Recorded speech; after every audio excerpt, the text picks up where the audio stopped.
आज हम लोग सीखेंगे गैस के बारे में कि जो हमारी एसी में, सिर्फ एसी में जो गैस प्रयोग की जाती है ना, वो कौन कौन सी गैस प्रयोग की जाती है और उनकी सावधानियां क्या हैं। R410 कौन कौन सी गैस से मिलकर बनी होती है और इसमें कौन सी गैस फ्लेमेबल है, मतलब जिसमें आग लगने का डर होता है, और कौन सी ऐसी गैस है जिसमें आग नहीं लगता है। तो ये सारी चीज़ों के बारे में जानेंगे और इसकी सावधानियां क्या है इसके बारे में जानेंगे, क्योंकि बहुत सारे टेक्नीशियन जो नए नए हैं ना, उनको ये नहीं पता है कि कौन ज्वलनशील है कौन ज्वलनशील नहीं है। इसी वजह से एक्सीडेंट हो रहे हैं, मतलब कंप्रेसर ब्लास्ट हो रहे हैं। कोई गैस उसमें डाली गई, दूसरी गैस डाल दे रहे हैं और उसमें प्रेशर पता नहीं है, पूरी भर दे रहे हैं। तो इस तरीके से दुर्घटना होती है। अगर नहीं पता रहेगा गैस के बारे में, गैस वाली चीज़ जो होती है वो ख़तरनाक होती है।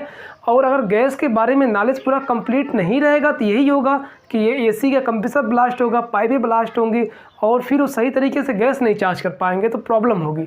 इसलिए उनको जानना ज़रूरी है और मैं आज इस वीडियो में डिटेल में एकदम बताऊंगा, एकदम डिटेल में, कि क्या ये कैसे बनती है, किससे मिल करके, और ये कौन सी ज्वलनशील है और कैसे डाला जाता है उसमें प्रेशर, कि मतलब कितना प्रेशर डाला जाता है, कितना ये जो हमारी गैस होती है कितना PSI प्रेशर उसमें डाला जाता है एसी में। तो ये सारी चीज़ें आज क्लियर करेंगे हम। और ये अगर आपने सही से देख लिया तो फिर गैस के सारे मसले ख़त्म, सारी प्रॉब्लम ख़त्म। तो चलिए आइए वीडियो को स्टार्ट करते हैं। यहाँ पे देखिए सबसे पहला पॉइंट ये है कि जो गैस है ना, ये गैस ठीक, इसका प्रेशर होता है। इस गैस का दो प्रेशर होता है, एक होता है रनिंग प्रेशर और दूसरा होता है स्टैंडिंग प्रेशर। रनिंग प्रेशर और स्टैंडिंग प्रेशर, रनिंग प्रेशर के बारे में जानिए और स्टैंडिंग प्रेशर के बारे में जानिए ये क्या होता है। देखिए जो रनिंग प्रेशर होता है ना, जब एसी चलती है और सक्शन लाइन पे लगा करके इसके प्रेशर को, मतलब कि गेज को सक्शन लाइन पे, मतलब चार्जिंग पिन पे लगा देते हैं एसी के, और फिर उसके बाद एसी चालू कर देते हैं, तो उस टाइम जो उस गैस का प्रेशर बताएगा गेज ना, वो होगा रनिंग प्रेशर, क्योंकि एसी चल रही है और गेज वहीं पे लगा रहेगा।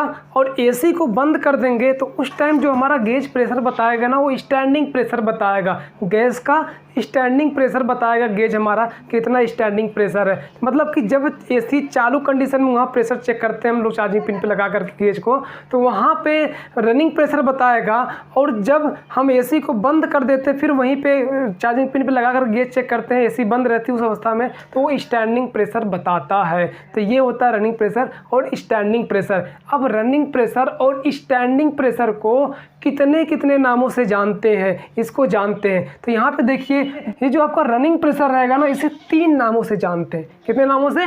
3 नामों से इसको जानते हैं। पहला नाम क्या है? Running pressure. दूसरा नाम क्या है? Suction pressure. तीसरा नाम क्या है? Back pressure. अगर कोई ये कहे कि बैक प्रेशर तो इसका मतलब रनिंग प्रेशर, और कोई ये कहे कि सक्शन प्रेशर तो इसका मतलब भी रनिंग प्रेशर है। तो अब देखिए यहाँ पे जो स्टैंडिंग प्रेशर है इसको कितने नाम से जानते हैं? तो यहाँ पे 2 नामों से जानते हैं। एक होता है स्टैंडिंग प्रेशर और दूसरा है स्टॉप प्रेशर। मतलब स्टैंडिंग प्रेशर को स्टॉप प्रेशर के नाम से भी जानते हैं। अगर कोई कहे स्टॉप प्रेशर तो समझ लीजिए कोई स्टैंडिंग प्रेशर के बारे में बात कर रहा है। तो ये होता है। अब उसके बाद ये तो क्लियर हो गया। अब ये जानते हैं ये जो हमारी गैस है, ये गैस का जो स्टैंडिंग प्रेशर और रनिंग प्रेशर कितना कितना होता है इसके बारे में जानते हैं और इनकी सावधानियों के बारे में जानते हैं। तो सबसे पहले हमारी गैस है R22। R22 गैस एसी में प्रयोग की जाती है और ये ज़्यादा प्रयोग की जाती है R22। इस टाइम तो अब आ चुकी है R32, R410 और R290। तो चलिए अब हम लोग गैसों के रनिंग प्रेशर और स्टैंडिंग प्रेशर के बारे में जानते हैं। रनिंग प्रेशर और स्टैंडिंग प्रेशर इसका कितना कितना होता है इसके बारे में जानते हैं और इसमें क्या क्या सावधानियां रखनी चाहिए इसके बारे में जानते हैं। अब देखिए यहाँ पे ये जो R22 गैस है ना, इसका प्रेशर होता है 60 से 70 PSI। मतलब इसका जो रनिंग प्रेशर रहेगा वो 60 से 70 PSI होता है इसका रनिंग प्रेशर। मतलब इसके बीच में आपको गैस चार्ज करना है जब एसी चालू रहेगी उस टाइम में। और इसका जो स्टैंडिंग प्रेशर होता है ये होता है 150 से 180 PSI। तो आपको निर्भर स्टैंडिंग प्रेशर पे नहीं रहना है, आपको निर्भर मतलब आपको गैस चार्ज करना है जो आपका रनिंग प्रेशर रहेगा उस पर, क्योंकि कभी कभार आप जब गेज लगाएंगे ना एसी में तो वहाँ पे आपका 150 से 180 psi जब बंद रहेगी तो दिखाएंगे, लेकिन जब चालू करेंगे ना तो प्रेशर डाउन हो जाएगा, 60 से 70 पे नहीं आएगा और डाउन आ जाता है। तो इसलिए जब भी उसमें गैस चार्ज करेंगे तो मान लीजिए अगर बंद पे भी चार्ज कर रहे हैं ना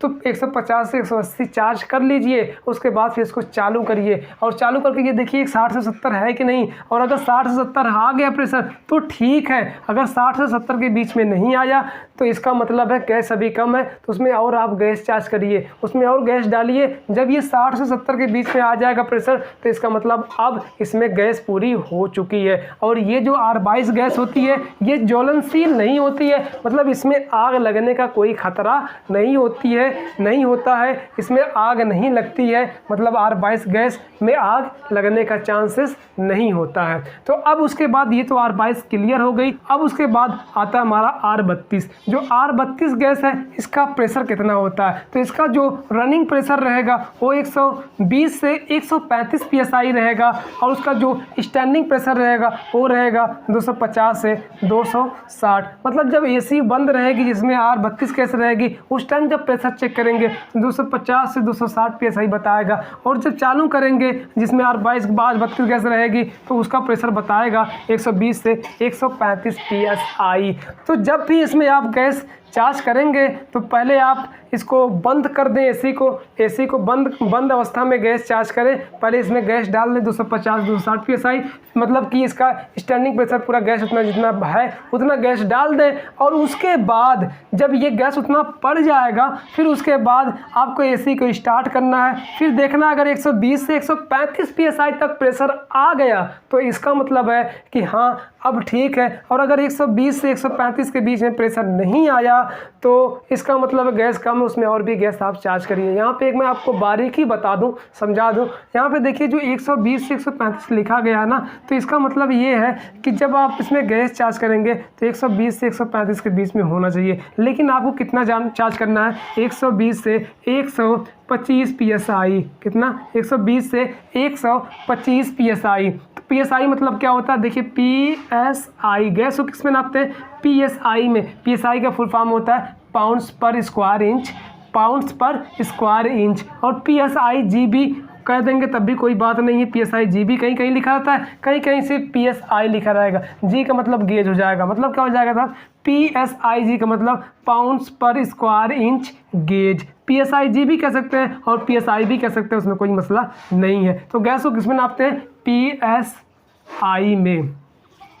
तो आपको कितना डालना है यहाँ पे, सेफ्टी क्या है आपकी 120 से 125 psi में आप गैस चार्ज करिए, 125 से ज़्यादा मत डालिए, मतलब इसका बैक प्रेशर जब गैस चार्ज करें तो 120 से 125 पे ला के उसको होल्ड कर दे, उससे ज़्यादा ना डालें। इससे फ़ायदा क्या होगा कि देखिए कभी कभी जब टेम्परेचर कम रहता है ना तो गैस, देखिए गैस जो है ना वो टेम्परेचर पर निर्भर करता है गैस का प्रेशर, तो जब टेम्परेचर कम रहता है तो गैस का प्रेशर भी कम बताता है, और जब जो आपका रूम का टेम्परेचर या फिर जो आपके आसपास का टेम्परेचर है वो ज़्यादा अगर रहता है तो जब ये गैस का जो प्रेशर है ये प्रेशर भी ज़्यादा हो जाता है। तो इसलिए जब अगर आप 120 के आसपास में रखेंगे ना, 120 से 125 के बीच में रखेंगे, तो अगर मान लीजिए थोड़ा सा अप डाउन होगा ना प्रेशर, मान लीजिए थोड़ा सा अगर टेम्परेचर कम ज़्यादा होने की वजह से प्रेशर अप डाउन होगा तो ये कवर कर लेगा। इसलिए आपको कितना डालना है 120 से 125, मतलब 125 से ऊपर मत डालिए, भले ही 135 लिखा है लेकिन 125 तक डालिए, ज़्यादा सेफ तरीका है। अब उसके बाद ये तो क्लियर हो गया, मतलब ये क्या है, ज्वलनशील है, इसमें आग लगने का चांस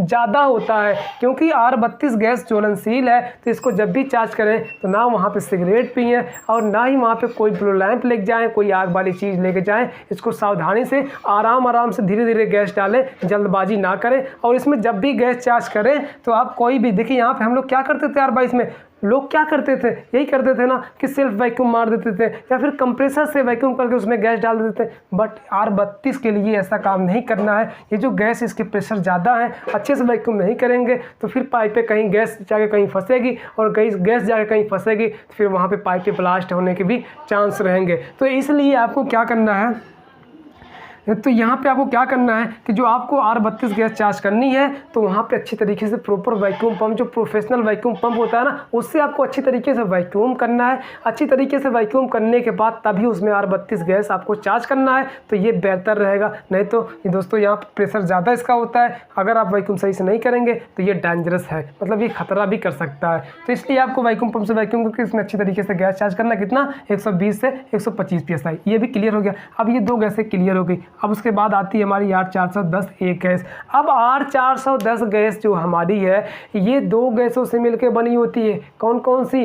R32 और R125 है गैस, 2 गैसों की मिश्रण ये होती है R410 है। मतलब कौन कौन सी? R32 और R125। R32 और R125 से मिलके कितना 50% ये रहेगा और 50% ये रहेगी। मतलब 50% दोनों मिला करके R32 और R125 को मिला करके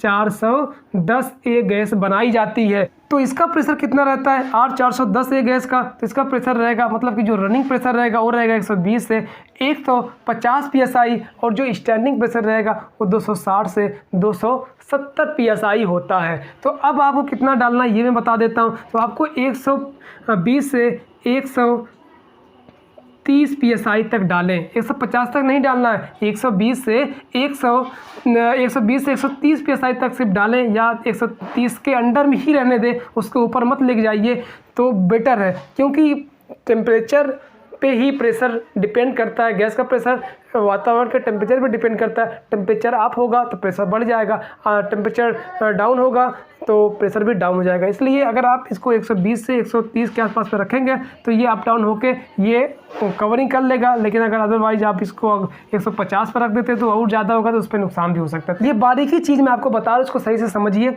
इसी तरीके से हम लोग गैस चार्ज करते हैं, परफेक्टली काम करता है हमारा सिस्टम। तो 120 से 130 के अंदर में इसको रखें प्रेशर, बैक प्रेशर, तो अच्छा रहेगा। और ये 260 से 270 PSI इसका स्टैंडिंग प्रेशर, जब एसी बंद रहेगा उस टाइम इतना ये दिखाएगा।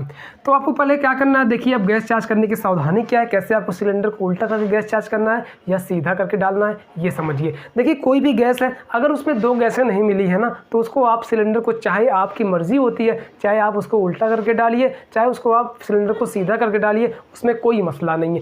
बट अगर उसमें 2 गैसें मिली है ना, तो आपको सिर्फ उसको उल्टा करके ही डालना है, ताकि उसमें जो गैस जाए वो द्रव की अवस्था में जाए, मतलब घुल जाए आपस में दोनों गैस, तो बेटर रहेगा। देखिए अगर आप R410 गैस को ना सीधा करके डाल देंगे ना, तो उसमें 2 गैसें हैं, तो उसमें से जब वाष्प में जाएंगी, भाप बन के गैस जाएगी एसी में, तो उसमें 2 गैसें, तो उस दोनों गैसों में से जिसका प्रेशर ज़्यादा रहेगा वही गैस उसमें ज़्यादा जाएगी एयर कंडीशनर में, जिससे कि कूलिंग में प्रॉब्लम आएगी, कूलिंग उतनी अच्छी नहीं करेगी। तो इसलिए आपको सिलेंडर जब उल्टा कर देंगे तो ये द्रव में गैस जाएगी, मतलब दोनों गैसें आपस में घुल जाएंगी, मिल जाएंगी, और फिर जब उसमें गैस चार्ज करेंगे तो R32 और R125 गैस दोनों आपस में मिल करके जाएंगे, जिससे कि जब अंदर जाएंगे एसी में तो अच्छी कूलिंग प्रदान करेंगी आपको। इसलिए जब भी आपको 410 गैस डालना हो तो आप उसको सिलेंडर को उल्टा करके ही डालें। तो सबसे पहले एसी बंद रहेगी, सिलेंडर को उल्टा करके वैक्यूम अच्छी तरीके से वैक्यूम पंप से करके, वैक्यूम पंप से कंप्रेसर से वैक्यूम नहीं करना है, ना ही कोई सेल्फ वैक्यूम मारना है, वैक्यूम पंप से वैक्यूम करके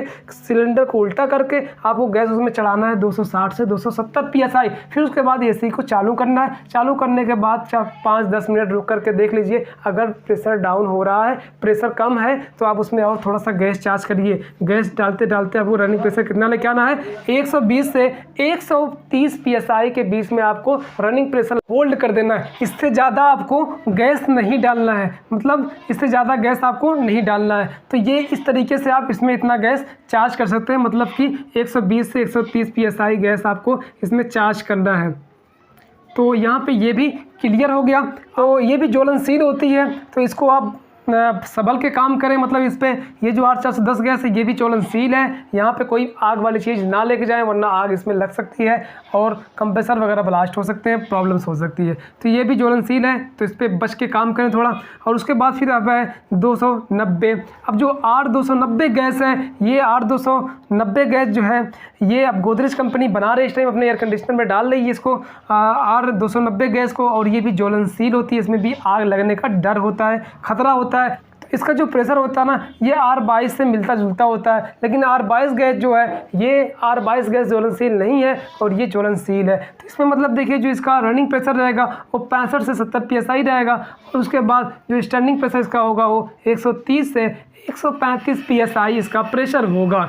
तो अब ये देखिए इसमें भी जब भी गैस चार्ज करें तो थोड़ा सावधानी से करें और इसको जो पहले आप इसको भी एसी को बंद रहे उसमें आप 130 से 135 PSI गैस चार्ज कर लें, फिर एसी को स्टार्ट करें और एसी को स्टार्ट करने के बाद ये देख लें कि ये 65 से 70 PSI के बीच में है या नहीं है इसका रनिंग प्रेशर, और अगर इससे कम है तो इसमें भी थोड़ा सा धीरे धीरे गैस चार्ज कर दें, जल्दबाजी ना करें, धीरे धीरे ही गैस चार्ज करना है आपको।